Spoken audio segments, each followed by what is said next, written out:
샬롬, 하나님의 평강이 여러분의 삶에 가득하시길 바랍니다. 저는 오늘 읽은 성경 본문의 말씀, 예수님께서 어린 나귀 새끼를 타시고 예루살렘에 입성하는 그 장면이 예수님의 생애 전체에 걸쳐서 가장 저는 좀 낯간지럽고 손이 오그라지는 이 뻘쭘한 장면입니다.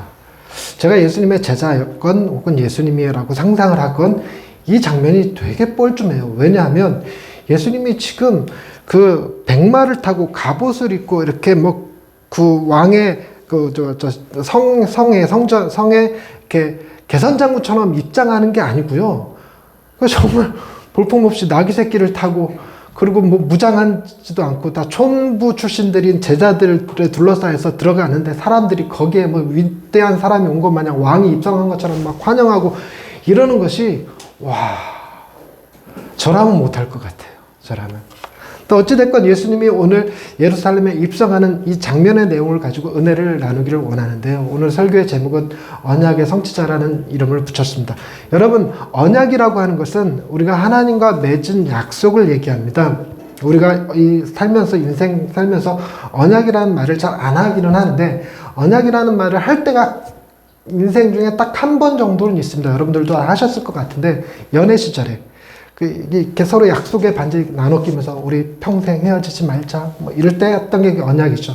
그리고 결혼식 서약 같은 거 언약이라고 부르는 그것입니다.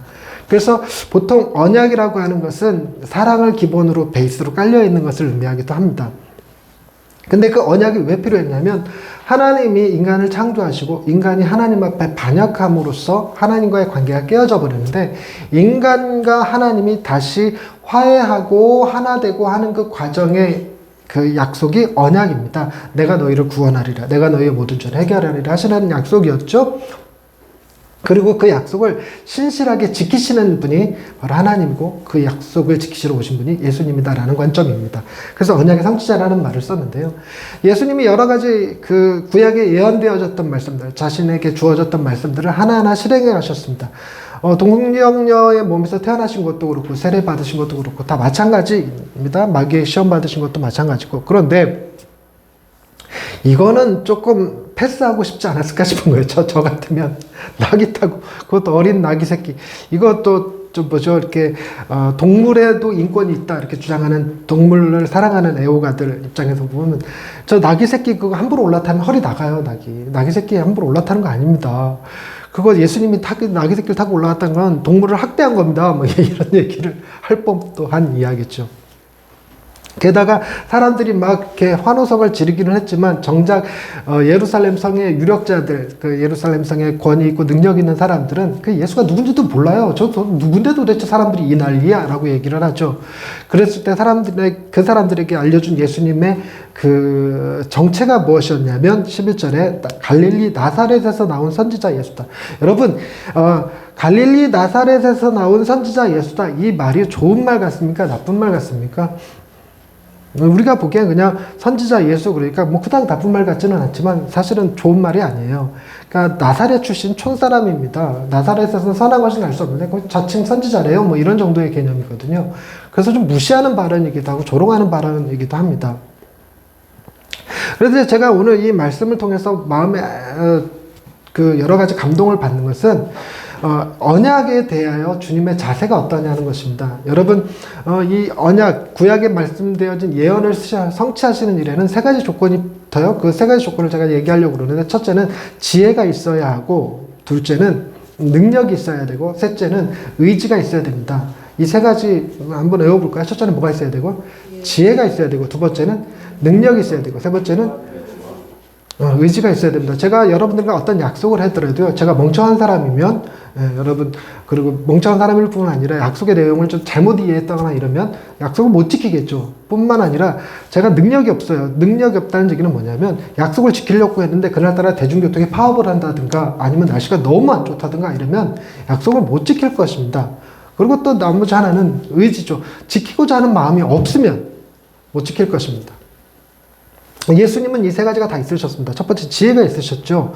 예수님께서 그 나귀 새끼를 타는데요. 나귀 새끼를 소유하고 계셨던 게 아닙니다. 나귀 새끼를 소유하고 계셨던 것이 아니고 예루살렘에 들어가기 전에 제자들에게 어디로 가서 거기에 나귀와 나귀 새끼가 매여 있는 것을 보게 될 텐데 그걸 끌고 와라. 그걸 알고 계신 거죠. 알고 계실 뿐만 아니라 단순히 거기에 나귀와 나귀 새끼가 있다는 것 정도만 아는 것이 아니라 그 나귀 주인만이 그 나귀를 가져갈 때 주가 쓰시겠다 하면 내줄 사람이라는 것도 알아야 됩니다. 그러니까 뭔가 여기서 기적을 행하시는 것이 아니라 지혜가 있음을 보여주시죠. 뿐만 아니라 이 일이 구약에 예언되어졌던 말씀이고 그래서 그냥 걸어 들어가실 수도 있는데 그렇게 하지 아니하고 굳이 나귀 새끼를 타고 들어가셨던 건 구약의 스가랴 9장 9절 말씀에 있는 시온 딸에게 이르기를 내 왕이 내게 임하나니 그는 겸손하여 나귀 곧 멍에 매는 짐승의 새끼를 타도다 하는 예언의 말씀을 성취하고자 하는 그 지혜가 있어요. 그러니까 그 예언이 있다는 사실을 그리고 그 예언이 무엇을 의미하는지를 아셔야 되는 지혜가 필요했던 거죠. 여러분 첫 번째 지혜가 있어야 된다고 그랬고 두 번째 뭐가 있어야 된다고 그랬죠? 능력이 있어야 된다고 그랬습니다. 능력. 그러니까 여러분 이 예언을 지키려고 할 땐 여러분 그 예언을 지키려고 하는 지킬 수 있는 능력 즉 그걸 지키려고 해도 상황이 받쳐주지 않고 뭐 환경이 받쳐주지 않으면 어렵습니다. 그러나 예수님에게는 그 상황과 환경을 조정할 수 있고 조율할 수 있고 그것을 바꾸실 수 있는 능력이 있으시죠. 예수님이 가지신 능력은 단순히 죽은 자를 살리고 병든 자 고치고 하는 정도에 끝나는 것이 아니라 자연 환경을 다스리는 능력도 갖고 계시죠. 바다를 잔잔케 하시고 혹은 물고기를 한꺼번에 모아서 잡히게도 하시고 그러니까 이런 풍랑을 잔잔케 하시는 능력도 갖고 계시죠. 즉 예수님에게는 자연을 통제하실 수 있는 능력도 갖고 계셨습니다. 근데 이 예언의 말씀, 나귀 새끼를 타는 것도 여러분, 우리가 보기엔 지혜로 거기에 있다는 걸 아셨지만 예수님은 능력으로 거기에 예비되게 하실 수도 있는 분이죠. 뿐만 아니라 주님은 거기에 있는 나귀 새끼의 주인이 주가 쓰시겠다 그러면 내줄 수 있는 사람이라는 것을 알고 계셨지만 뿐만 아니라 뭐도 하실 수 있냐면 그 마음을 심으실 수도 있고 주실 수도 있는 분이시죠. 그러니까 이런 능력이 있기 때문에 그걸 지킬 수 있습니다. 여러분 저는 예수님의 이런 지혜와 능력에 있어서는 별로 그렇게 큰 감동을 받지 않습니다. 제 믿음 안에는 뭐가 있냐면 이분은 신이라는 개념을 갖고 있기 때문에 그래요. 신이 이거 못하면 오히려 더 이상하겠죠. 내가 믿지 못할 이유가 될 것입니다. 못한다면. 그런데 저는 이 세 번째에 은혜 받고 세 번째에 감동 받습니다. 세 번째가 뭐라고 말씀드렸습니까? 의지라고 말씀드렸습니다. 의지. 약속이 있더라도 언약이 되어 있고 예언이 되어 있다 하더라도 의지가 없으면 하고자 하는 의지가 없으면 아무 소용 없어요.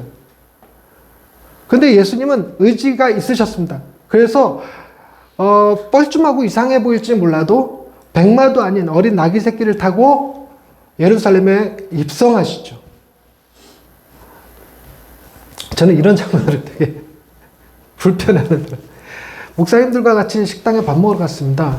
그랬더니 그 식당 주인이 그 믿는 분이셨어요. 그래서 목사님들이 와서 단체로 다 같이 식사하신다는 걸 알고 그분이 식사비를 받지 않으셨어요. 자신이 대접하고 싶다고, 목사님들. 대접하고 싶다고. 그러니까 목사님들이 감사히 식사를 하셨고 그 답례로 뭘 하고 싶냐면 기도해 주겠다고 그러셨어요. 기도. 그래서 그냥 단순히 기도해 주는 거면 저도 얼마든지 기도할 수 있는데 제가 그 자리가 뻘쭘해서 나온 이유는 의자를 그 식당 한가운데다가 의자 2개를 갖다 놓고 그 사장님 사모님 오시라고 그랬더니 거기에 앉혀놓고 목사님들 삥 둘러서서 머리에다 손을 딱 얹고 주여 3번 하고 뭐 기도를 그렇게 하시는 거예요. 우와! 저는 그게 굉장히 뻘쭘해요. 그게 맞다 틀리다의 문제가 아니라 그건 참 그 상황을 잘 하시는 분들이 하실 수 있죠. 저는 그게 되게 이상해요. 그래서 저는 이 누구 머리에 손 얹는 거 잘 못하는 사람인데 그래서 저희 교회에서도 제가 안수기도는 잘 안 하거든요. 여러분 저한테 안수기도 받아본 적 없으시죠? 잘 안 하는데 생판 모르는 분한테 가갖고 안수기도 한다? 저걸 잘 못하겠더라고요. 그래서 뻘쭘해서 나왔습니다. 그러니까 저는 의지가 없어요. 할 수 있는 의지가. 근데 예수님은 그것을 감당하겠노라 하는 의지가 있으셨잖아요. 의지. 그런데 여러분 의지의 문제에 대해서 제가 조금 더 여러분과 나누고자 하는 게 뭐냐면 의지는 어떤 경우에 일어나느냐 하는 것입니다. 어떤 경우에. 여러분 열심히 공부를 하는 데는 어떤 의지가 발동하냐면 이 공부에 결과, 열매가 달 거라고 하는 기대 때문에 그렇습니다. 이 공부 열심히 하게 되면, 밤잠 줄여가면서 공부하게 되면 좋은 성적 받을 거라는 기대가 있죠. 좋은 대학에 갈 거라는 기대가 있습니다. 뿐만 아니라 부모님께 칭찬받을 거라고 하는 기대가 있죠. 그래서 공부를 열심히 할 수 있게 됩니다. 의지가 그렇게 발동됩니다.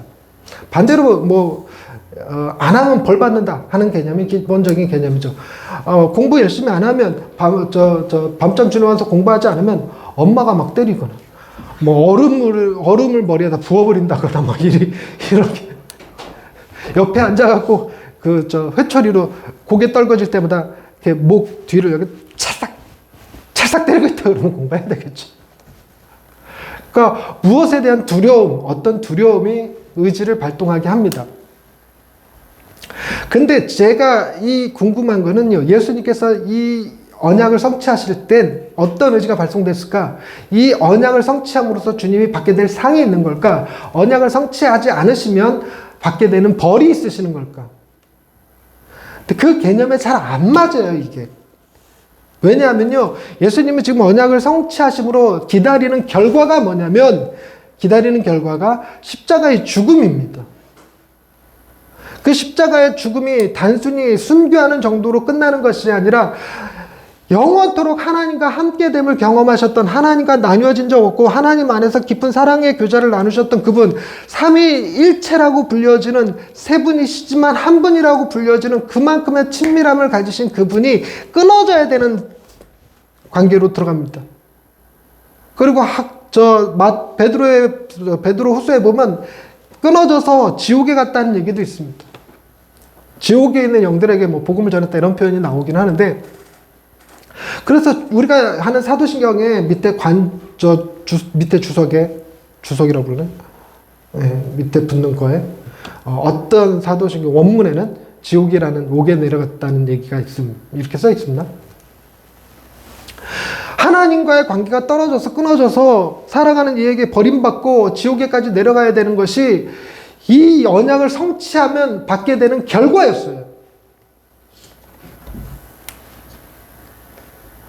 그리고 그분 자신이 하나님이시기 때문에 이걸 안 지킨다고 해서 누가 예수님을 심판하거나 예수님을 벌하거나 책망할 수 없습니다. 그러니까 상의 문제도 아니고 벌의 문제도 아닌데 도대체 무엇 때문에 이 일을 행하셨을까? 뿐만 아니라 특별히 오늘 읽은 본문 말씀은 나귀를 타는데 나귀 새끼를 타신 건데, 나귀 새끼를 타신 것으로서 보여주시고자 했던 예언의 메시지가 뭐냐면, 지금 예루살렘에 올라오시는 하나님의 아들, 지금 예루살렘 성에 들어오시는 분은 어떤 분이시냐? 겸손한 왕이라는 걸 보여주고 있어요. 겸손한 왕. 그는 겸손해서 나귀, 곧 멍에를 매는 짐승의 새끼 탔다, 이렇게 얘기하는 거예요. 겸손함을 굳이 왜 드러내야 됩니까? 겸손하시다고 하시더라도 그걸 굳이 드러낼 이유까지는 없죠. 그리고 주님이 겸손하시다는 사실을 사람들이 모를까 그동안 행하신 것들이 있는데, 그런데도 불구하고 그것을 드러내는 일. 그러니까 여러분, 지금 겸손을 드러내는 그 일이기 때문에 나귀 새끼를 타고 들어오는 것이 이게 그렇게 자랑스러운 일도 아니고 신나는 일도 아니에요. 되게 뻘쭘한 일입니다. 정말 저 같은 사람은 못하는 일이고요. 주님이 겸손하시기 때문에 하는 일인데 왜 굳이 겸손함을 드러내시는 그 일을 하셨어야 했을까? 여러분, 보통 우리가 신을 만나면 아무리 착한 사람이라도 제일 먼저는 두려운 마음이 들기 마련입니다. 두려운 마음이 들기 마련이에요.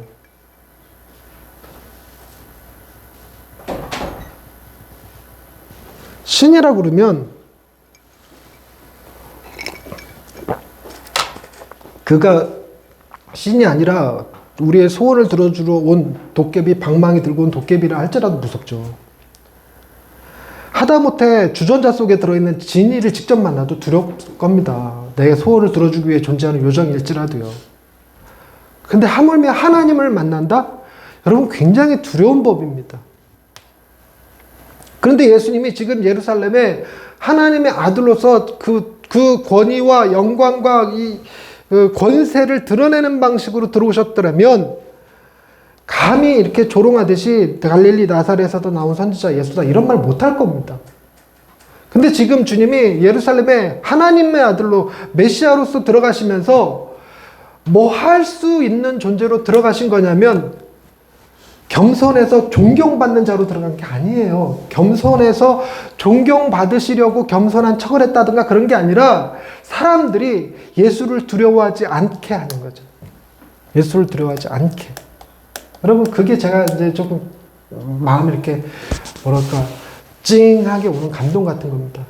여러분, 예루살렘에 지금 예수님이 뭐하러 들어가신다고 말씀드렸냐면 죽으러 가는 거예요. 이 예언을 성취하심으로써 결국은 얻어지게 될 결과가 뭐냐면 십자가의 죽음입니다. 언약을 성취했으니까, 약속을 잘 지켰으니까, 예언을 성취했으니까 하나님으로부터 상 받기 위해서, 그래서가 아니라 그걸 지키면 도리어 십자가에 죽어요. 하나님 앞에 버림받아요. 이 세상에서 누군가가 받을 수 있는 최고의 벌이 예수님을 기다리고 있는 겁니다.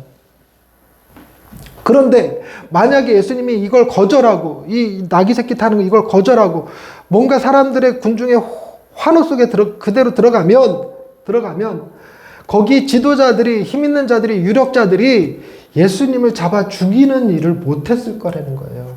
건드리지 못했을 겁니다. 이걸 설명하기가 조금 어려운데, 일단 예수님의 풍채부터가 그다지 그다지 뭐 무서울 정도의 풍채는 아니셨을 것 같아요. 뭐 범접할 수 없는 분이셨다 뭐 이런 건 아니었을 것 같습니다. 그런데 지금 예루살렘에 올라갈 때 사람들이 예수님을 환호하거든요. 호산나 다윗의 자손이여 우리를 구원하소서, 호산나 뭐 가장 높은 곳에서 호산나, 그럼 종려나무 가지 흔들고 막 이러는데, 사람들이 그 정도 되면 정치자들 그리고 권력자들이요 두려워하게 됩니다. 누군데 도대체 수많은 사람들이 그를 환호하는가? 저도 우리 교회 교인이 한 1000명쯤 되면 이 동네 정치인들이 저를 두려워할 것입니다. 제가 나가서 뭐 데모라도 하는데 사람들이 잔뜩 몰려 있으면 제가 외치는 구호가 아무리 헛된 것 같아 보일지라도 권력자들,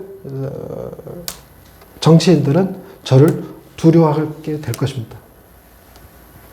그런데 가만히 보니까 제가 사람들을 많이 모으겠는데 뭐 하고 있냐면 나귀 새끼를 타고 앉았어요. 그럼 그냥 코미디입니다. 코미디.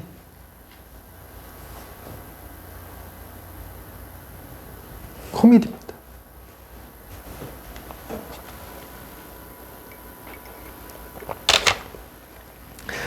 약간 어폐가 있는 말이긴 하고 신학적으로 검증되지 않은 표현일 수는 있지만, 그러면 이 정도 되면요, 예수님이 나귀 새끼를 타고 예루살렘에 입성할 때 예수님을 환호했던 사람들 있죠.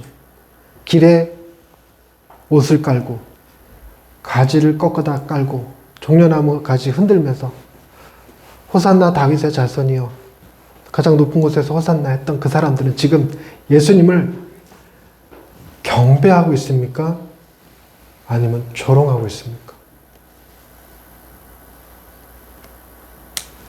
이게 경배로 잘 안 보여요, 제 눈에.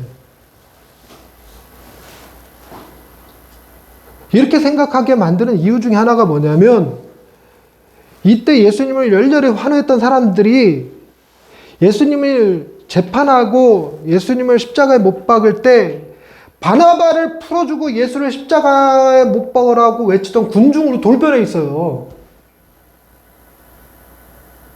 정말로 예수님을 메시아로 알고, 그래서 다윗의 자손으로 알고, 그래서 그분에게 호산나, 이거 호산나는 아무한테나 붙이는 명칭이 아니거든요. 호산나라고 외쳤을 정도가 그게 진심이었다면 예수를 변호했지, 예수를 십자가에 못 박고 자기네들에게 바나바 풀어달라고 외치는 군중으로 돌변하지 않았을 거라는 것입니다. 근데 그냥 사람들 눈에 지금 그냥 무슨 찰리 채플린이 지금 왕의 복장을 하고 서울 도심의 한복판에 들어왔을 때 그 찰리 채플린 보면서 와 우리의 위대한 왕이여, 우리의 위대한 왕이여 외치는 우리들의 모습과 비슷한 거죠. 그래 봐야 진짜로 왕이라서 위대한 왕이라고 외칩니까? 그냥 분위기 맞춰주고 재밌다고 부르고 있는 거죠. 와 찰리 채플린이 왔대 막 이러면서. 그 정도로 지금 조롱받고 있는 것 아니냐는 겁니다. 예수님이 왜 그런 취급을 받으셔야 됩니까? 진짜 메시아임을 구약에 예언되어져 있는 말씀으로 이루고 계시는데 왜 하필이면 구약에 예언되어져 있는 말씀도 낙이 새끼 타고 성에 들어오는 분으로 얘기를 하냐고.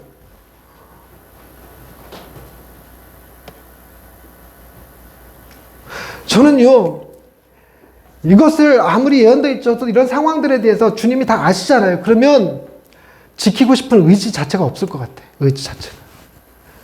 근데 주님이 이걸 지키시는 의지가 그분에게 있었어요. 그래서 성취가 가능한 겁니다. 그럼 도대체 그 지혜와 능력과 의지는 어디에서 나오는 것일까?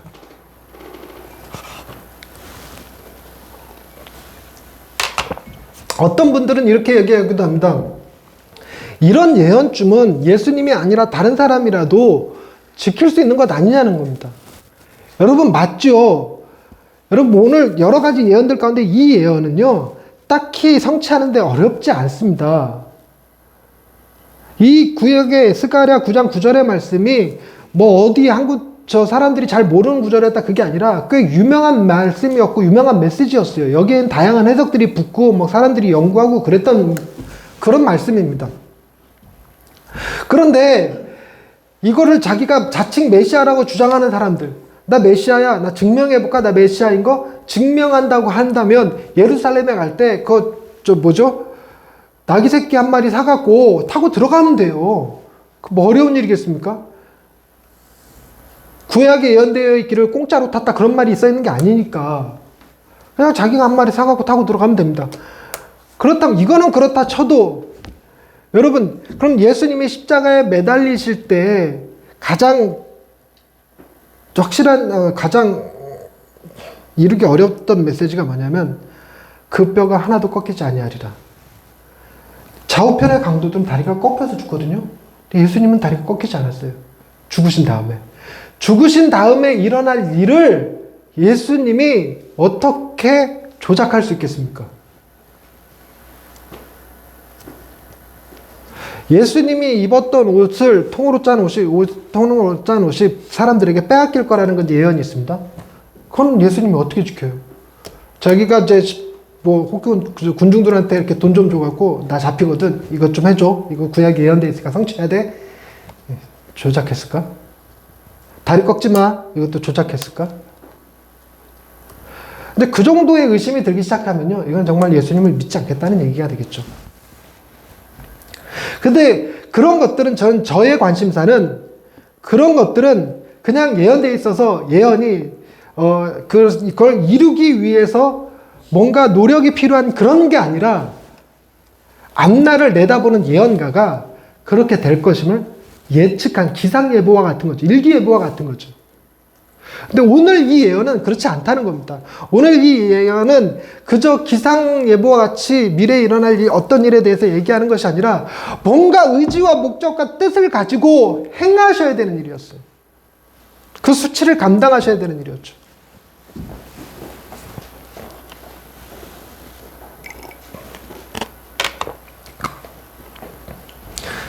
답은 하나라고 생각해요. 이게 결론인 거죠. 답이 하나라고 생각합니다.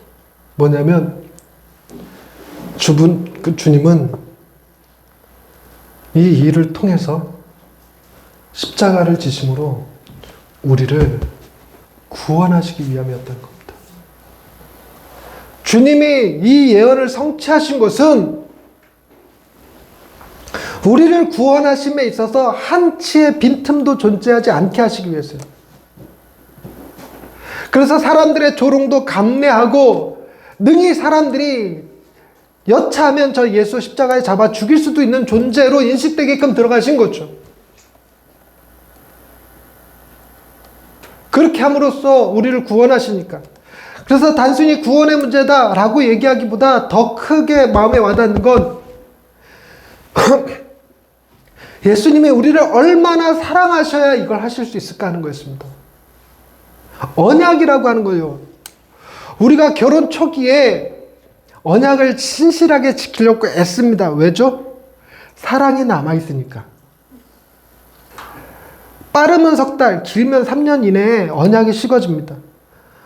검은 머리가 팥뿌리가 될 때까지 사랑할게 그래 놓고 염색시켜버려요. 아플 때나 병들었을 때나 실패했을 때나 망했을 때나 변함없이 신실하게 사랑할 것을 사약합니다. 그래놓고 실패하거나 망하거나 마음에 안 드는 일을 하면 가차없이 버려버리죠. 이혼합니다. 뭐 했기 때문이냐면 사랑이 식어져 버렸기 때문에 그래요. 그래서 사랑이 식어져 버렸기 때문에 서약을 지킬 의지가 거기서 나오지를 않습니다. 그래서 여러분, 이 언약의 성취는요, 그걸 할 수 있는 지혜가 있고 능력이 있고 의지가 있다는 것 정도로 해결되는 것이 아니라 지혜와 능력을, 그 의지를 언약을 성취하는 일에 쓰게 하는 힘은 어디서 나오냐면 우리를 사랑하는 데서 나온다는 겁니다.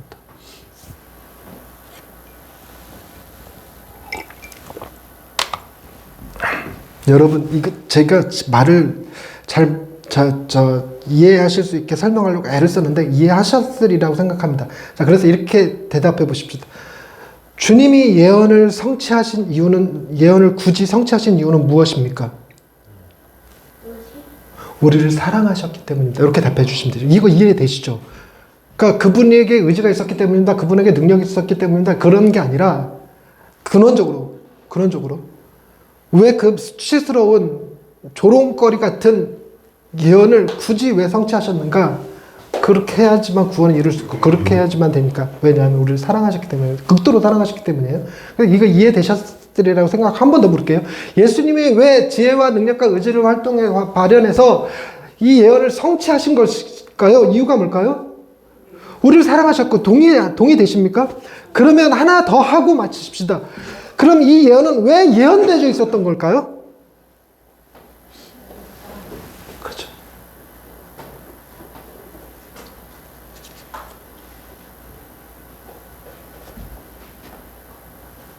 여러분, 구약에 하나님을 끊임없이 배반하고 그래서 하나님의 심판을 자초하고 결국에는 하나님의 심판 아래 로마의 지배하에 들어갔던 이스라엘 백성들을 향해서 하나님의 사랑이 그때 이미 하나님이 이스라엘 백성을 심판하시는 것 같은 징계의 손이었는데 그 안에 하나님의 사랑이 도도히 가지고 있었다는 거예요. 예언이 있다는 것 자체가 그렇다는 것입니다. 이 예언을 반드시 성취하실 거였어요. 그 예언을 성취하는 것이 우리를 사랑하시는 그분의 사랑이었다면, 그걸 우리가 믿음으로 고백할 수 있다면, 하나님이 징계하시던 때에, 하나님이 진노하시던 때에 여전히 우리를 향한 사랑을 품고 계셨다고요. 아담과 하와가 선악과를 따먹고 하나님 앞에 당신이 만들어준 저 여인이 나로 하여금 범죄하겠습니다 하고 핑계하고, 여인은 당신이 창조한 저 뱀이 나를 유혹해서 나를 죄짓게 했습니다라고 핑계할 때 하나님이 진노하셔서 그들에게 저주하시며 머리에 땀이 흘러야 먹고 살 것이며 땅은 가시와 엉겅퀴를 낼 것이며 너는 해산의 고통을 낳을 것이며 남자에게 복종할 것이며 이렇게 얘기하시면서 에덴 동산에서 쫓아내실 때 뱀에게 뭐라고 그랬냐면 여자의 후손이 뱀의 머리를 상하게 할 것이다. 그게 메시아 예언이었어요. 이 예언, 메시아 예언. 그리고 그것을 직접적으로 눈으로 보고 느낄 수 있게 쫓아내시면서 짐승의 가죽으로 만든 옷을 입혀서 내보내셨어요.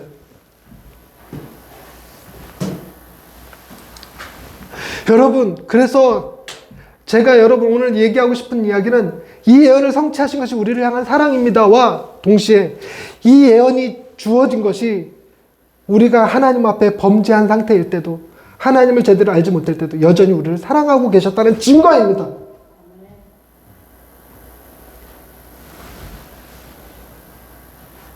그래서 마지막 하나만 더.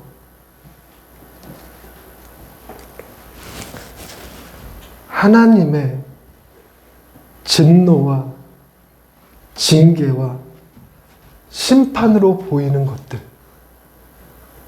즉 우리 삶의 고통과 아픔과 두려움과 좌절과 절망 같은 상황들,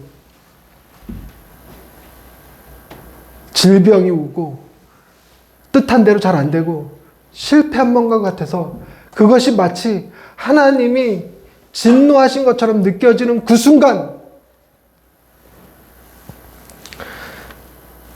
그 안에, 그 진노 안에, 그 징계 안에 사랑이 있다는 사실이 믿어지십니까? 그 안에 사랑이 있다는 거예요. 어느 정도의 사랑이냐면 진노하심에도 불구하고 그 아이를 사랑해서, 그 자녀를 사랑해서, 그 백성을 사랑해서 당신의 아들을 이 수치와 모욕을 다 견뎌 결국엔 십자가에 죽는 자리에까지 내줄 각오로 하시는 사랑입니다.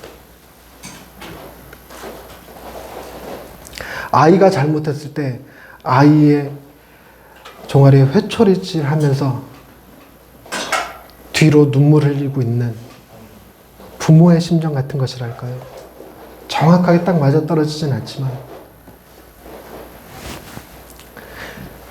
주님은 사랑이 우리를 사랑하셨기에 예언을 성취하셨고 하나님은 우리를 사랑하셨기에 그 예언을 주셨고 하나님은 나의 주님은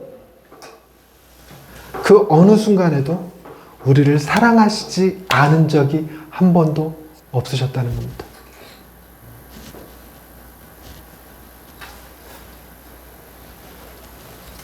우리는 고난주간을 일주일간 보내게 될 것입니다. 특별한 교회 행사가 있는 건 아니지만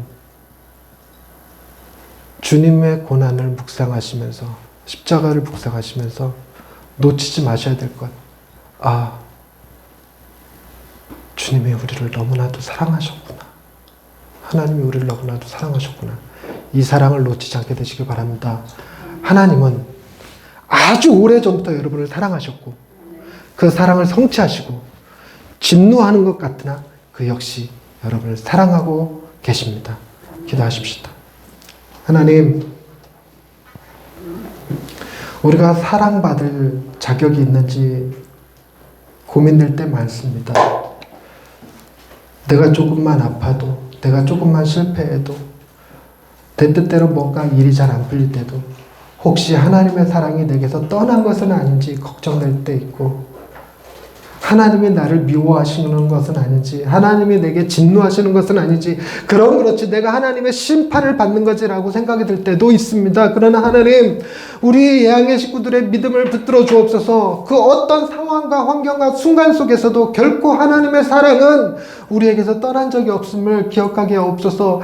우리가 이 세상에 존재하기 이전에 이미 하나님의 사랑이 증명되었고 그보다 훨씬 더 전에 하나님의 사랑이 예언되어져 있었음을 기억하게 하옵소서. 어제나 오늘이나 동일하신 그 하나님이 우리에게 그 사랑으로 대하고 계시며 그 사랑으로 감싸 안으시고 그 사랑으로 우리의 삶을 이끄시고 계심을 믿음의 눈을 들어 볼 수 있는 예양의 식구들 다 되게 하여 주옵소서. 예수님의 이름으로 기도드립니다. 아멘.